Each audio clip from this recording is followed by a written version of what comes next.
இந்த காட்சியை நீங்கள் எல்லாரும் கண்டிப்பாக பார்த்துருப்பீங்க. ரீசெண்ட் டேஸில் நான் ஒரு கதை படித்தேன், சித்தார்த்தன் சிலை அப்படின்னு சொல்லிட்டு. என்ன ஆகுது அப்படின்னு பார்த்தீங்க அப்படின்னா, ஒரு மனைவி வந்து அவங்களோட கணவனை காணும் அப்படின்னு சொல்லிட்டு ரொம்ப கவலையாக இருக்காங்க. ஊரில் வந்து எப்போதும் போல் என்னென்னமோ பேசிகிட்டு இருக்காங்க. அப்போ இந்த பெண் வந்து ரொம்ப கலங்கி போய் அவங்களோட தோழிக்கிட்ட சொல்லி அழுகிறாங்க. அவங்க தோழி சொல்கிறாங்க, அங்கே வந்து ஒரு புத்தர் கோயில் இருக்குது, நீ அங்கே போய் வந்து இது எல்லாத்தையுமே சொல்லு, புத்தர் கோயிலில் போய் நீ வேணுன்னா கண்டிப்பாக உன்னோட கணவன் திரும்பி வந்துடுவாங்க அப்படின்னு சொல்கிறாங்க.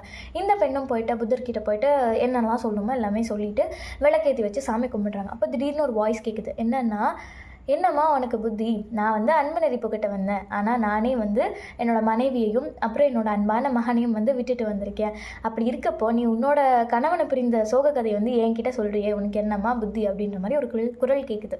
என்ன சிலையா இப்படி பேசுது அப்படின்னு பார்க்கும்பொழுது அவங்களோட கணவன் வராங்க. அப்பாடா சித்தார்த்தனின் மகிமையே மகிமை அப்படின்றாங்க. பேசுனது நான் தான்.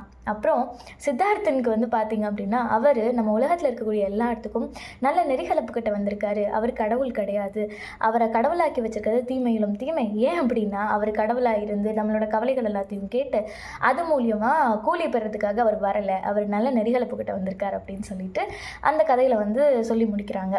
இந்த கதையை எழுதினது யார் அப்படின்னு பார்த்தீங்கன்னா கலைஞர் அவர்கள். கலைஞரின் சிறுகதை பூங்கா அப்படின்ற இந்த புத்தகத்தில் நான் வாசித்தேன்.